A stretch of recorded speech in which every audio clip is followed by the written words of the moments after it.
So we are newsing. Newsy. News! It's time for some news. Okay. Let's do the news. News. What? News. Do the news. Do the news. Hello and welcome to BuzzTV's The Daily News. Welcome. Welcome.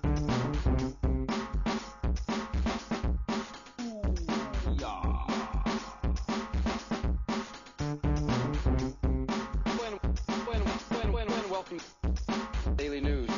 Daily News. Hello and welcome to 3D Buzz's The Daily News for Monday, August 27th of 2007. Brought to you as always by Side Effect Software.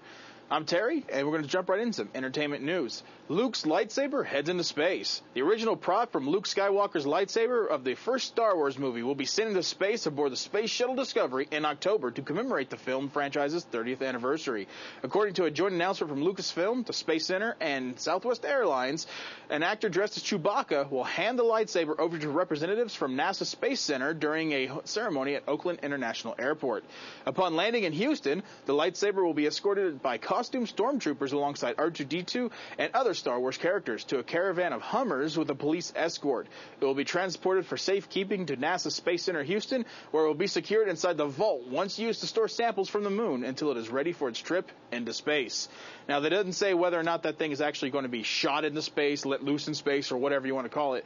But I'm thinking they should probably bring it back because they would get a nice $250,000, but I'd have to say $3-4 million for that sucker. Give that money to charity.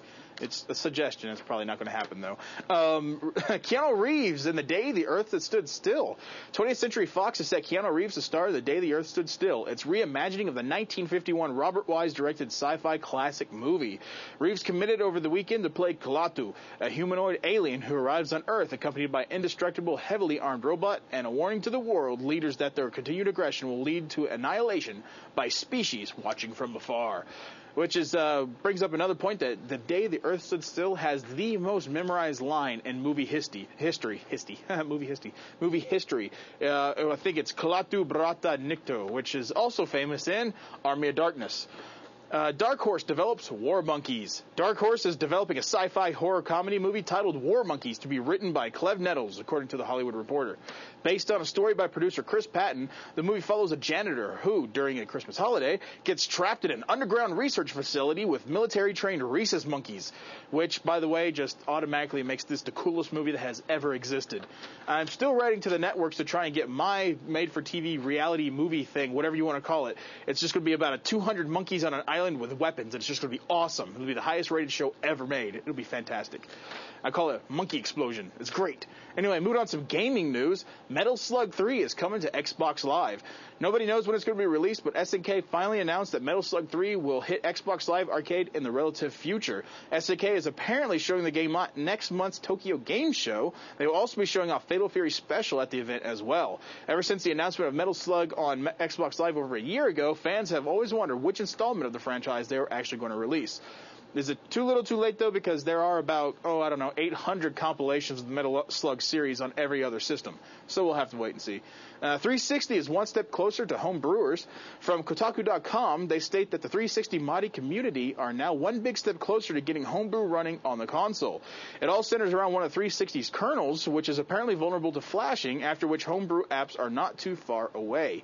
The only catch is that you won't be able to take your console online, but chances are that if you're doing all this to your Xbox anyway, you're either doing it on a different Xbox you use to get online, or you just don't care about Xbox Live in the first place. Warhawk downloadable via PSN tonight, so finally some good news for the PlayStation 3 owners. Sure, you can pick up Warhawk tomorrow in stores, but if you want to save on the gas, the title will be available for download via the PlayStation Store tonight at 12:01 a.m. Going to the traditional route isn't a bad option, though, as the retail version is only $20 more, but you get more video content and a Bluetooth headset. Moving on to tech news, Airlines Body bids farewell to paper tickets. The global airlines body, IATA, said on Monday it had placed its last order for paper tickets, clearing the way for air travel to be based entirely on electronic ticketing from June 1st of 2008. In just 278 more days, the paper ticket will become a collector's item, said Giovanni Bazzagani, the Director General of the International Air Transport Association. The changeover from paper would not only cut airline costs by $9 for every traveler, but will also mean the industry, criticized by environmentalists for its part in global warming, would save $50 150,000 mature trees every year. Now, it should be noted that he did not say whether or not that $9 is going to be passed on to you, the passenger. He just stated that it would save them $9 for every ticket they sold. So don't get your hopes up that the tickets are going to be, discounted by $9. Torrent Spy shuts down in the U.S. TorrentSpy.com, the BitTorrent tracking site facing a copyright lawsuit from one motion picture industry, is shutting down access to users in the United States, the company said in a statement late Sunday night. The barring of U.S. residents by Torrent Spy comes as a U.S. district judge is expected to rule any day on whether Torrent Spy must turn over its user information to the Motion Picture Association of America.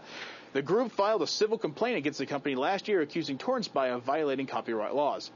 Although Torrent Spy doesn't host any pirated movies on its site, the search engine helps users find unauthorized copies. The MPAA alleged in a suit. The Torrent Spy has argued that the company has many legitimate uses and is protected under the Digital Millennium Copyright Act. The DMCA provides safe harbor for internet service providers and does not hold them responsible for unlawful acts committed by their users. Acer sparked computer wars with a gateway deal.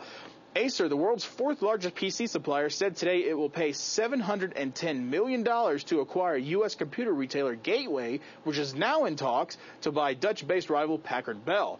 Both deals would be a double blow to the Chinese computer group Lenovo, currently the world's third largest computer provider. The Acer deal will usurp Lenovo for third place, with Gateway's intention to exercise its option over Packard Bell with thwart Lenovo's current negotiations to buy the group. All of MP3 set to stage a comeback. All of MP3 has announced plans to resume a service, but the date and details are still up in the air. After disappearing in early July, the original All of MP3 site was apparently replaced by mp3sparks.com, which was a cosmetic makeover of the old site and allowed customers to use their same login credentials. The original All of MP3 site has now returned, though it provides only little except for blog entries at the moment. Oh, this is both good and bad for Sony, so see if you can stay with me here. Rotten Blu-ray discs have been spotted. A post and 3 photographs of a rotten Blu-ray disc in AVS forum have spurred several users to post their own Blu-ray rotting stories. For those of you that don't know, whenever a DVD or a CD or something rots, it's a little black spot that's on the CD. It doesn't really do much, but in time it starts growing and growing to the point where the disc is unreadable. It seems that the problem is confined to a limited number of discs of specific movies. The movie most commonly affected by the defect is The Prestige from Buena Vista Home Video. According to the forum users, the rot forms in less than a month and renders the disc unreadable. It is visible to the naked eye and appears to be as a pattern of dots on the reflective surface of the disc. Sony is quick to admit the problem, though, so this is the good part. A Sony Pictures Blu-ray disc engineer replied in the thread, "I did some checking in this issue and found out that it is an isolated case with a limited number of discs affected from one title. Apparently, there was some sort of impurity that was mixed in with the batch of material used for the production run, and it was simply a fluke. Your Blu-ray library is safe." So in other words, it's not widespread, it was just that one batch of discs. He also goes on to say, users who were affected by the flaw said that they could receive postage-paid envelopes from Buena Vista Home Entertainment to return their discs. So Sony is actually doing something right, so that's kind of impressive. That's it for the news today, and I will see you guys tomorrow.